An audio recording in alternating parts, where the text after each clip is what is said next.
Hello hi welcome back to my YouTube channel.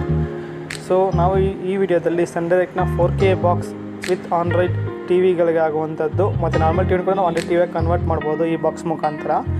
So ನೀವು ಇಲ್ಲಿ ನೋಡ್ತಾ ಇರ್ಬೋದು 4K ಬಾಕ್ಸ್ನ ಸನ್ಡೈರೆಕ್ಟ್ ಕಡೆಯಿಂದ ನಾವು ಓಪನ್ ಮಾಡ್ತಾಯಿದ್ದೀರಿ, ಅನ್ಬಾಕ್ಸಿಂಗ್ ಮಾಡ್ತಾಯಿದ್ದೀರಿ.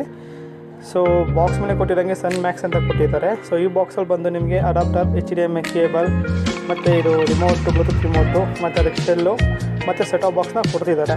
ಸೊ ಮತ್ತು ಅದ್ರ ಜೊತೆಗೆ ಒಂದು ಮ್ಯಾನ್ಯುವಲ್ ಕೂಡ ಕೊಡ್ತಿದ್ದಾರೆ. ಸೊ ನೀವು ಇಲ್ಲಿ ಬಾಕ್ಸ್ನ ನೋಡ್ಬೋದು. ಸೊ ನೋಡಿ ಸೈಡಲ್ಲಿ ನೋಡಿ ಒಂದು USB ಪೋರ್ಟ್ ಕೊಟ್ಟಿದ್ದಾರೆ. ಸೊ ಹಾಗೆ ಬಾಕ್ಸ್ ಇರೋದು ನಿಮಗೆ HDMI ಕೇಬಲ್ಲು ಮತ್ತು ಎಥರ್ನೆಟ್ ಕೇಬಲ್ಲು ಮತ್ತು ಲೈನ್ ಕೇಬಲ್ ಹಾಕ್ಕೋಬೋದು. ನೋಡಿ ಸಿಂಪಲಾಗಿ ಮಾಡಿದ್ದಾರೆ ಅಂತ. ಮತ್ತು ಫ್ರಂಟಲ್ಲಿ ನೋಡ್ಬೋದು ನೀವು ಸನ್ ಮ್ಯಾಕ್ಸ್ 4K ಡಾಲ್ಬಿ ಸಪೋರ್ಟ್ ಆಗುತ್ತೆ ಈ ಬಾಕ್ಸಲ್ಲಿ. ಸೊ ಸ್ವಲ್ಪ ಸಿಂಪಲಾಗಿ ಎಷ್ಟು ಚೆನ್ನಾಗಿದೆ ಅಂತ. ಸೊ ಇದ್ರದ್ದು ನೆಕ್ಸ್ಟ್ ವೀಡಿಯೋ ನಾನು ಮಾಡ್ತೀನಿ. ಇದು ಜಸ್ಟ್ ಅನ್ಬಾಕ್ಸಿಂಗ್ ಮಾತ್ರನೇ. ಸೊ ನಿಮಗೆ ಈ ಬಾಕ್ಸ್ ಬೇಕು ಅಂತಂದರೆ ಬೇಕಾದ್ರೆ ನಮ್ಮನ್ನು ಕಾಂಟ್ಯಾಕ್ಟ್ ಮಾಡ್ಬೋದು. ಬಟ್ ಇದು ಓನ್ಲಿ ಫಾರ್ ಅಪ್ಗ್ರೇಡಿಗೆ ಮಾತ್ರನೇ. ನೀವು ಕನೆಕ್ಷನ್